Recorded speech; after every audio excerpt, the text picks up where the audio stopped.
Hello guys, welcome back to another video of ইনস্টার 2.0। আজকে class 12-এর mathematics syllabus সম্পর্কে বলবো। ম্যাথামেটিক্স সিলেবাসটা কেমন হতে চলেছে, কি কি থাকবে, সমস্ত তোমরা জেনে যাবে আজকে ভিডিওটা দেখলে। তোমাদের বলে রাখি, এছাড়াও আমি বিভিন্ন সায়েন্সের সিলেবাস সম্পর্কে বলে দিয়েছি, বাংলা, ইংলিশ, এছাড়াও ফিজিক্স কেমিস্ট্রিদের ভিডিওগুলো ডিসক্রিপশন বক্সে লিঙ্ক রইলো, সেখান থেকে গিয়ে তোমরা সিলেবাস সম্পর্কে অবগত হয়ে যাও।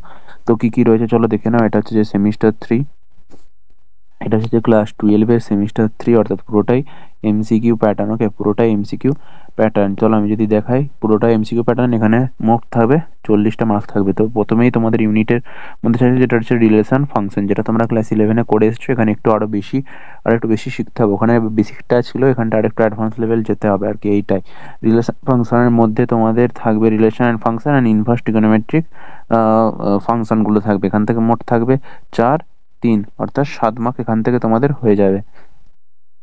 তারপরে যে পার্টটা রয়েছে সেটা হচ্ছে যে ভেরি ভেরি ইম্পর্ট্যান্ট একটা পার্ট, যেটা হচ্ছে অ্যালজেব্রা, যেটা তোমরা কোনোদিনও করোনি। ক্লাস 12-এ ইন্ট্রোডিউস হবে, যেটা অ্যালজেব্রার আন্ডারে পড়ছে। একটা ম্যাট্রিক্স পড়ছে, আর একটা হচ্ছে ডিটারমিনেন্ট, ম্যাট্রিক্স অ্যান্ড ডিটারমিনেন্ট, যেটা খুবই সোজা বা কারো কঠিন লাগতে পারে। তো আমার মনে হয় এটা সোজা চ্যাপ্টার। অ্যালজেব্রাটা তোমরা করে নেবে। 10 মার্কটা থাকবে এখান থেকে। 10 মার্ক তোমরা এমনভাবে প্র্যাকটিস করবে, তোমাদের জন্য আমি এমসিকিউর ভিডিও আনবো যদি সম্ভব হয়। তো তোমাদের ম্যাট্রিক্স থেকে থাকবে 6 মার্ক থাকবে, ম্যাট্রিক্স থেকে তোমাদের 6 মার্ক থাকবে, আর ডিটারমিনেন্ট থেকে তোমাদের 4 মার্ক থাকবে। তাহলে টোটাল 10 মার্ক হয়ে গেল। এই পিডিএফটা তোমরা কোথা থেকে সংগ্রহ করবে? সংগ্রহ করতে হলে আমার চ্যানেলে টেলিগ্রাম রয়েছে, টেলিগ্রামটা সার্চ করবে ইউনিস্টাডি 2.0 দিয়ে, সেখানে দেখবে পেয়ে যাবে। বা আমার অ্যাবাউটে গিয়ে লিঙ্ক দেওয়া রয়েছে, লিঙ্ক থেকে ক্লিক করলেও দেখতে পাবে। ইউনিট 3 রয়েছে কি, সেখানে আছে যে ক্যালকুলাস পার্টটা, যেটা তোমরা করেছো আগে।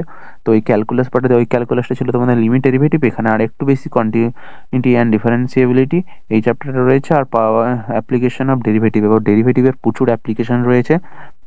এটা তোমরা করবে। এখান থেকে সব থেকে বেশি মার্কস থাকবে এই ক্যালকুলাস থেকে। এখান থেকে টোটাল 15টা মার্কস থাকবে, দেখতে পাচ্ছ 15টা মার্কস। তো কন্টিনিউটি অ্যান্ড ডিফারেন্সিয়েবিলিটি এখান থেকে তোমাদের 8 মার্ক থাকবে। আর তারপরে অ্যাপ্লিকেশন অফ ডেরিভেটিভ থেকে তোমাদের থাকবে 7টি মার্কস। ওকে, তারপর তোমাদের যেটা 4 নাম্বার রয়েছে, যেটা তো সবারই একটু কঠিন লাগে বা কারো কারো সোজাও লাগে, সেটা হচ্ছে যে 4 নাম্বার ইউনিট প্রবাবিলিটি, অর্থাৎ হচ্ছে সম্ভাবনা তত্ত্ব। ওখান থেকে তোমাদের কত মার্কস থাকবে? ওখান থেকে তোমাদের থাকবে 8টি মার্ক, অর্থাৎ মোট 40 মার্কের তোমাদের এই হলো সম্পূর্ণ সিলেবাস। তারপরে 4th সেমিস্টার চলে আসছে, তো তোমাদের এই 3rd সেমিস্টারটা দেখাই রাখা ভালো। তোমরা যারা এখনো চ্যানেলটা সাবস্ক্রাইব করনি, অবশ্যই সাবস্ক্রাইব করে রাখো এরকম অ্যামেজিং ভিডিও পাওয়ার জন্য। এবং আমি 1st সেমিস্টার এবং 3rd সেমিস্টারের এমসিকিউ ভিডিও দেওয়ার চেষ্টা করবো। তোমরা যারা ক্লাস 12-এ আছো, অবশ্যই এই ভিডিওটা শেয়ার করে দাও। আর তোমরা খুব শীঘ্রই স্কুল থেকে বাংলা ইংলিশের বই পেয়ে যাবে। তার আগে সেটা পড়াশোনা করতে চাইলে আমরা ভিডিও দিয়ে দিয়েছি কীভাবে বাংলা ইংলিশের বুকগুলো ডাউনলোড করতে হয়। ই বুক যেটা বানিয়েছে ইউটিউব, তো আমাদের টিম বানিয়েছে, সেখান থেকে তোমরা ডাউনলোড করে নিতে পারবে বইগুলোকে। তো আজকের মতো এই পর্যন্ত রাখছি। ভিডিওটা ভালো লাগলে অবশ্যই লাইক করে চ্যানেলটা সাবস্ক্রাইব করতে পারবে। Thank you so much watching and keep sharing. Bye by.